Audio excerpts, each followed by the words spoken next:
ከሳምንት በፊት በአሜሪካና እስራኤል ጥምረት የኢራን ከፍተኛ አመራሮችና ወታደራዊ መሰረተ ልማቶችን ኢላማ ያደረገ የአየር ጥቃት በመጀመር የተቀሰቀሰው ግጭት መጀመሪያ ላይ በአሜሪካው ፕሬዝዳንት ዶናልድ ትራምፕ እይታ ከ4 እስከ 5 ሳምንታት ብቻ የሚቆይ ፈጣን ኦፕሬሽን ተደርጎ ተስሎ ነበር። ሆኖም ግን ጦርነቱ ሁለተኛ ሳምንቱን ይዞ ዛሬ ላይ ሲደርስ ግጭቱ የመራዘም ምልክቶች በግልጽ እየታዩበት ነው።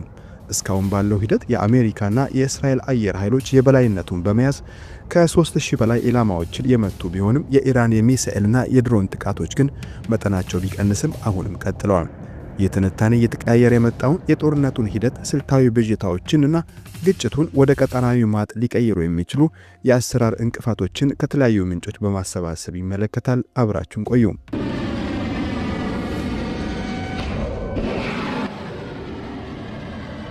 ትናንት አንድ ትልቅ ስልታዊ ለውጥ ታይቷል። የመንፈሳዊ መሪ አያቶላ አሊ ኻሜኒ መገደልን ተከትሎ የተቋቋመው ባለ 3 አባላት የሽግግር ምክር ቤት አባል የሆኑት የኢራኑ ፕሬዝዳንት መስዑድ ፔዜሽኪያን በጎረቤት የባህረ ሰላጤው ሀገራት ላይ ለተፈጸሙ ጥቃቶች ይቅርታ ጠይቀዋል። ፔዜሽኪያን በመንግስት ቴሌቪዥን ባደረጉት ንግግር ጥቃቶቹ የተከሰቱት በከፍተኛ አመራሩ ዘንድ በተፈጠረ የመገናኛ ብልሽትና በአመራር ቀውስ ወቅት በነበረ ያገኘውን ምታ በሚል መመሪያ ምክንያት እንደሆነ ገልጸዋል። ከነዚያ ግዛቶች ትንኮሳ ካልደረሰባቸው በስተቀር ጥቃቱን እንደሚያቆሙም ቃል ገብተዋል። ይህ እርምጃ በኢራን ወታደራዊ አመራር ውስጥ መከፋፈል እንዳለ ይጠቁማል። ሲቪል መሪዎች አሁንም ጥቃቶቹን በበላይነት በሚመራው የኢራን አብዮታዊ ዘብ ላይ ሙሉ ቁጥጥር እንደሌላቸው ያሳያል። ሆኖም ይህ ይቅርታ ውጥረቱን አላረገበውም። የኢራን ኃይሎች እንደ ተባበሩት አረብ ኤሚሬትስ፣ ኳታርና ኩዌት ባሉ ሀገራት ላይ የሚሳኤልና የድሮን ጥቃታቸውንም አሁንም ቀጥለዋል። እንደ ዱባይና ዶሃ ባሉ ከተሞችም ፍንዳታዎች ተሰምተዋል።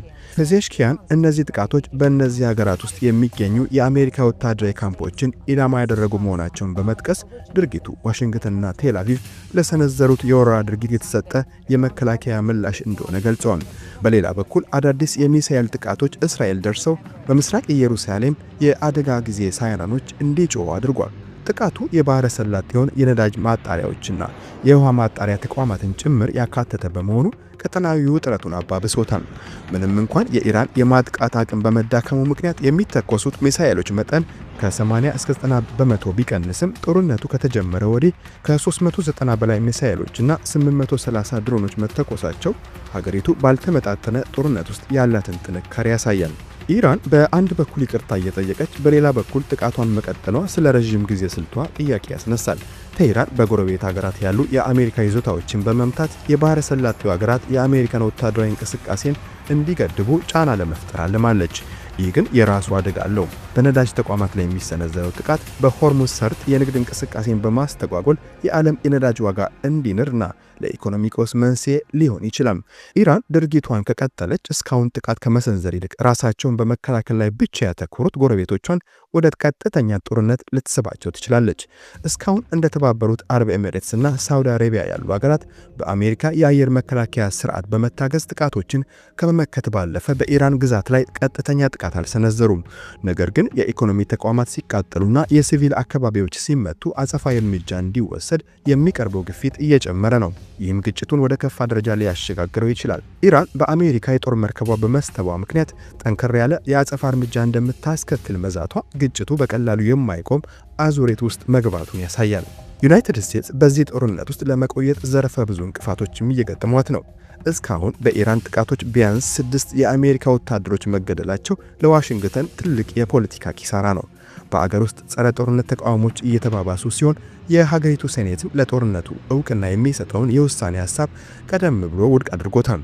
በዓለም አቀፍ ደረጃም የአውሮፓ ሀገራት ለጦርነቱ ያላቸው ፍላጎት ዝቅተኛ መሆን የጥምረት ግንባታውን አዳጋች አድርጎታል። ሌላው ትልቅ ስጋት የተተኳሽና የጦር መሳሪያ ክምችት እጥረት ነው። ቀደም ሲል ለዩክሬንና ለሌሎች የመካከለኛው ምስራቅ ግጭቶች የዋለው ክምችት መመናመኑ አሁን ለሚሰነዘሩ የኢራን ድሮኖች እጅግ ውድ የሆኑትን የፓትሪዮት ሚሳኤል ተመላካቾችን ኢንተርሰፕሽንስ መጠቀምን አስቸጋሪ አድርጎታል። ኢራን በጣም ርካሽ የሆኑ ድሮኖችን በመጠቀም አሜሪካና አጋሮቿ ውድ የሆኑ ሚሳኤሎችን እንዲጨርሱ ማድረጓ የባልተመጣጠነ ወጪ ስልቷ ስኬታማ መሆኑን ያሳያል። ጦርነቱ ከሳምንታት በላይ ከቀጠለ የአሜሪካና የአጋሮቿ የመከላከያ ክምችትም ለአደጋ ሊጋለጥ ይችላል። የአሜሪካና የእስራኤል ጥምረት ግብ ግልጽ አለመሆን ጦርነቱ ማለቂያ የሌለው ሊሆን ይችላል የሚል ስጋትን ፈጥሯል። ትራምፕ ትኩረታቸው የኢራንን የሚሳኤል አቅም ማዳከምና ወደ ድርድር ማምጣት ላይ እንደሆነ ቢገልጹም እስራኤል ግን የኢራን መንግስት እንዲወገድና የኒውክሌር አቅሟ ሙሉ በሙሉ እንዲጠፋ ትፈልጋለች። ጦርነቱ አይራዘምም ቢባልም የኢራን ከመሬት በታች ያሉ ጠንካራ ወታደራዊ ተቋማት ግን በቀላሉ በአየር ድብደባ የሚጠፉ አይደሉም። ታሪክ እንደሚያሳየው በአየር ጥቃት ብቻ መንግስታትን መጣል አዳጋች ነው። ይህን ለማድረግ እግረኛ ጦር ማሰማራት ሊያስፈልግ ይችላል። ይህም ግጭቱን ወደማይታወቅ አቅጣጫ ይወስደዋል። ብዙም ባይዘገብም ኢራን በአሜሪካ ወታደራዊ ይዞታዎች ላይ ጉዳት በማድረስ ረገድ ተሳክቶላታል። ምንም እንኳን አሜሪካ የአየር የበላይነት ቢኖራትም የኢራን ድሮኖችና ሚሳኤሎች በባህረ ሰላጤው በሚገኙ ካምፖች ላይ ጉዳትና የሥራ መስተጓጎል አድርሰዋል። ይህ የሚያሳየው ቴሄራን መደበኛ ጦርነቱ ቢዳከምባትም ባልተመጣጠነ መንገድ ኃይሏን ማሳየት አቅም እንዳላት ነው። ይህ ደግሞ እንደ ሂዝቦላ ያሉ የኢራን ተላላኪ ኃይሎች ይበልጥ እንዲደፋፈሩ ሊያደርግ ይችላል።